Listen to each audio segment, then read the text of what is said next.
Oke,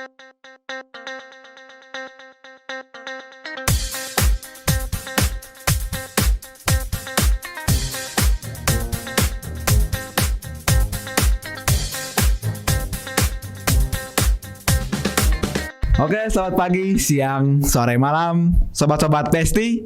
Jumpa lagi bersama saya dalam acara podcast obrolan asik seputar kompetensi atau podcast Besti. Oke, kali ini kita kehadiran tamu yang sudah tidak asing lagi. Beliau itu adalah Pak Bro Agan. Ya, makasih Mas Andi, makasih teman-teman. Oke, sehat Pak? Sehat, alhamdulillah. Gimana Mas Andi, sehat? Alhamdulillah Pak. Oke, ini ada beberapa pertanyaan nih Pak. Ada ya kurang lebih adalah. Oke. Langsung aja nih Pak. Gimana nih? Bahwa ada istilah kompetensi ini yang digabungkan dengan kesadaran dan kesadaran tersebut mengawali perubahan. Saya pengen Bro jelasin apa sih yang dimaksud dengan itu? Oh, ya, apa itu yang saya kalau tidak salah Mas Andi ada empat itu ya, apa namanya, empat penjelasan gitu terkait dengan kompetensi yang digabungkan dengan kesadaran. Yang pertama itu unconscious incompetent, kalau tidak salah itu ya. Jadi itu tuh jadi tidak memiliki kesadaran dan tidak memiliki kemampuan. Contohnya ketika kita tidak sadar terhadap sesuatu hal, kemudian kita tidak mampu untuk melakukan kesadaran itu. Contoh kita cobalah kaitkan dengan yang keinginan untuk berhenti merokok. Nah, boleh dijelasin lagi tuh. Ini menarik karena misalkan sekali gini, memang nih. ini unconscious incompetence. Jadi seorang perokok tidak memiliki kesadaran bahayanya merokok seperti merokok, apa. Ya. Kemudian dia tidak mengetahui, tidak berpengetahuan, dan juga dia tidak memiliki apa istilahnya kesadaran. Jadi kemampuan untuk berhenti.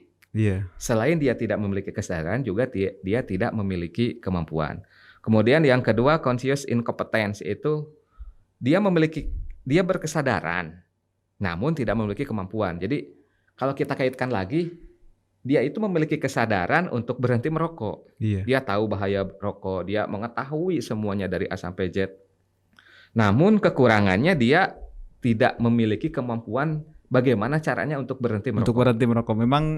Ya saya pribadi juga perokok, cuman memang tidak terlalu aktif sih.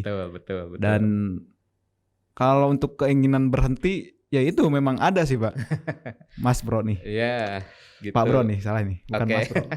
Santai aja Mas Andi, kita Ya, bincang-bincang asik seputar kompetensi ini dengan santuy dan nyaman gitu. Yang ketiga kita jelasin juga ada conscious competence. Jadi conscious competence itu dia berkesadaran dan berkemampuan. Yeah. Dia memiliki kesadaran setelah dia tahu bahwa bahaya merokok, dia coba untuk berlatih, berusaha berlatih dan memiliki kemampuan untuk berhenti. Ya. Nah, namun ada yang keempat itu yang paling luar biasa itu udah level atas lah gitu ya. Ya, itu level yang tertinggi. Level yang tertinggi itu adalah unconscious competence. Jadi itu jadi di mana pikiran kita itu adalah perbuatan kita. Kita berpikir langsung kita implementasikan. Gitu ketika kita maksudnya begini. Jadi sudah tahu ada bahaya merokok, terus kemudian udah punya keinginan untuk berhenti merokok, kemudian setiap hari juga berpikir caranya bagaimana, kemudian mengimplementasikan cara-cara tersebut. Yeah. Dia mempelajari dan akhirnya berhasil mengimplementasikan sehingga akhirnya dia berhenti merokok 100% gitu. Oh, jadi seperti itu. Dengar-dengar Pak Bro juga nih dulunya memang perokok aktif banget nih. Saya tahu nih. Perokok sangat aktif sekali, lokomotif ini. Iya, terus-terusan. Nah nih, gimana nih Pak Bro nih? Saya dengar Pak Bro juga punya cita-cita nih untuk ya berhenti merokok tuh dulunya kayak gimana sih? Ya, ya. Motivasi dulu itu sebelum benar-benar memutuskan untuk berhenti merokok dan Oke. bisa memang. Ya. Nah ini Ya. boleh di-share juga buat teman-teman yang masih merokok namun ingin mencoba berhenti. Nah Ya, itu ya, ya. bisa dibagikanlah kepada Oke. teman-teman nih. Oke, kita sharing lah, ngobrol santai ya. Iya betul. Jadi apa namanya? Ketika kita bagaimana cara mengubah pola pikir orang lain atau pola pikir diri sendiri lah ya. Apa namanya? Kita harus bisa mengubah objek atau database di dalam otak kita. Nah, caranya bagaimana? Caranya yang pertama, kalau kita mau secara ekstrim banget nih ceritanya, kita berikan teman kita itu rokok 2 slop. Langsung tuh dikasih. Nah, kasih. Terus kita suruh merokok. Kemudian pasti dia ngerokok sambil kita ngobrol aja santai. Iya, iya. Kita ngerokok, ngobrol-ngobrol. Kitanya tidak merokok, teman kitanya merokok sampai terus-terusan hingga akhirnya sampai berjam-jam dan habislah di 5 bungkus pertama, 10 bungkus sampai 1 slop, akhirnya sampai 2 slop. Apa yang akan terjadi? Nah, itu Gimana pertanyaannya. tuh? Jadi yang akan terjadi adalah rasa mual, pusing, mata pedih. Oh iya karena kebanyakan merokok tuh kebanyakan memang merokok, sesak napas pasti juga, seperti tidak itu ya, enak. mual. Nah, kita coba tanamkan itu kepada teman kita. Jadi ada pengalaman baru. Di situ ketika kita bisa menempelkan pemikiran baru, pemahaman baru bahwa merokok itu sebetulnya tidak enak loh. Pertamanya memang enak loh. Iya, Sekarang kita ubah menjadi tidak enak. Dengan cara tadi Nah, itu. betul, itulah. Coba merokok terus-terusan tuh. Iya, kita coba dia terus-terusan merokok, terus kemudian apa namanya? Akhirnya dia sendiri merasakan bagaimana rasanya merokok itu ternyata tadinya enak menjadi tidak enak. Betul. Nah, itu kalau secara psikologi itu secara psikologisnya istilahnya itu progressive object experience technique. Jadi baru tuh. ya betul, kita bawa dia sesuai dengan apa namanya? Merasakan, berpengalaman, kemudian dia bisa memahami hal-hal yang baru. Nah, khususnya terkait dengan rokok itu, gitu. Jadi pada saat itulah kita berhasil menanamkan pemahaman baru kepada rekan kita sehingga dia akhirnya bisa berhenti merokok. Nah, kalau itulah kira-kira yang saya rasakan. Meskipun sebetulnya beda metodenya sebetulnya. Metodenya itu berbeda. Nah, tadi Mas Bro tanya saya bagaimana berhenti merokok itu kan ya? Iya, betul. Nah, cita-cita berhenti merokok. Memang betul, saya punya cita-cita berhenti merokok. Jadi jika sudah harganya 50.000 tuh. Nah, rokok yang saya hisap itu adalah harganya sudah sampai 35.000.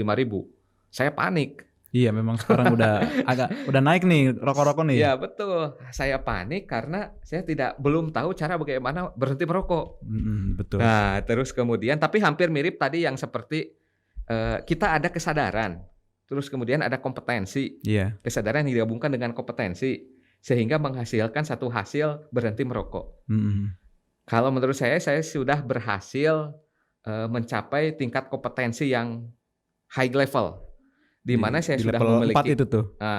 Di mana saya sudah memiliki kesadaran, terus kemudian saya berusaha dan akhirnya sampai berhenti. Nah, bagaimana usaha-usaha saya berhenti merokok itu? Pertama menurunkan dulu, saya punya program bagaimana. Pertama menurunkan harga rokok yang tadinya harganya mahal menjadi ke harganya yang lebih murah. Kita pilih. Oh, jadi menurunkan dulu, kita biasanya beli rokok yang katakanlah 35.000 nih, udah kita ubah tuh bertahap mungkin ya, di setengahnya dulu misalkan di 15.000 dan pasti kualitas rokoknya juga udah beda tuh dari yang 35.000 kan. Oke, kalau saya boleh lanjut begini, jadi dari 35.000 itu saya turunkan menjadi yang 25.000. Nah, setelah yang 25.000 itu kita turunkan lagi menjadi 10.000. Tadinya saya 1 bulan 1 juta, sehingga bisa mencapai 300.000 per bulan. Lumayan bisa sampai 70% lah ya. Iya betul, 70% gitu. Jadi bisa turun karena saya berpikir lebih baik saya gunakan anggarannya untuk hal-hal yang lebih positif lah. Makanya saya turunkan itu. Saya pakai program itu yang pertama. Yang kedua, kemudian saya sakit, batuk dan flu. Saya berhenti merokok. Setelah sembuh, saya kemudian merokok lagi. Nah, rokok yang 10.000 itu. Yang ringan-ringan di kantong dulu ya. Betul. Ternyata tidak enak. Malah jadi nggak enak ya. Betul. Akhirnya. Ngerokoknya nggak enak. Saya coba besoknya lagi ngerokok lagi nggak enak juga.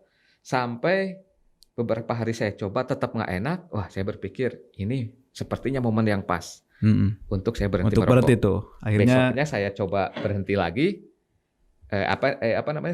Besoknya saya coba berhenti, total sama sekali tidak merokok. Iya.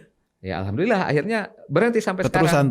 Terus-terusan saya coba lagi tiap hari sampai akhirnya sudah masuk 5 bulan ini. Alhamdulillah, mudah-mudahan selalu konsisten dan amin. Saya jangan lupa di situ ada selain tadi yang 4 hal itu, ada satu lagi yang namanya niat.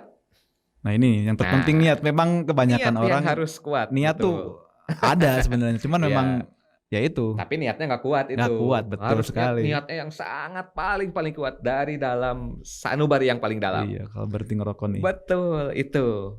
Nah jadi kalau ada niatan yang kuat, di samping itu kita sudah memiliki kesadaran dan kompetensi bagaimana caranya berhenti, maka kita sendiri akan langsung berhenti.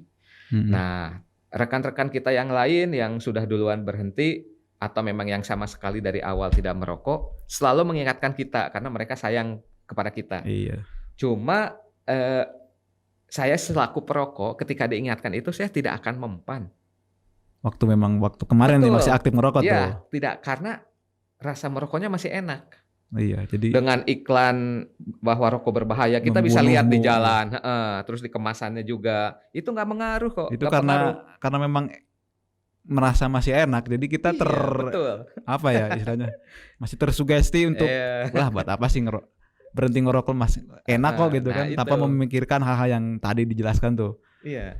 Oke. Nah, itu betul sekali Mas Andi. Mungkin ada beberapa hal tadi sudah saya sampaikan. Mungkin yang paling utama itu saya perlu sampaikan sebelum Mbak Sandi mengakhiri nih, sepertinya waktunya. Iya memang untuk sesi kali ini ada. Oke. Nanti kita lanjut lagi Pak Bro. Oke, siap. Santai aja sih. Kita ada beberapa segmen sebenarnya. Oke, siap. Iya. Untuk segmen kali ini, oke teman-teman, Besti. Mohon maaf nih. Gimana nih? Tadi ada belum saya sampaikan yang statement saya itu. Jadi yang pertama adalah niat. Niat. Kita kuatkan niat. Iya. Di 1 minggu 2 minggu pertama itu berat. Pasti tuh. Di minggu ketiga itu sampai seterusnya ke sini itu ringan. Ringan tuh. Betul, tidak ada rasa pengen atau bagaimana. Tapi menciumi, membaui tembakau itu enak.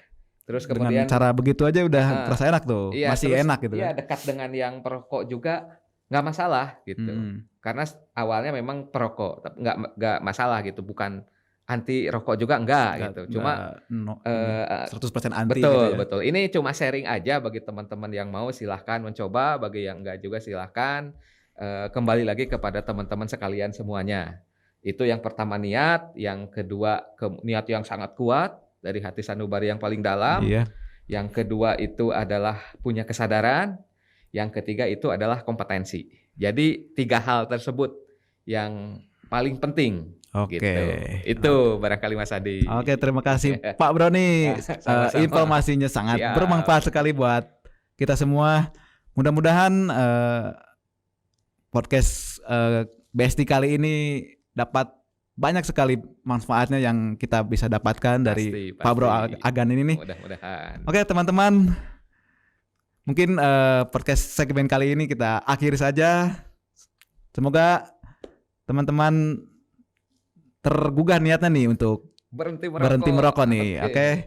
Sampai jumpa di season berikutnya. Thank you Podcast Besti, podcast asik. Obrolan seputar kompetensi. Yo. Yeah. Thank you. Sampai jumpa lagi.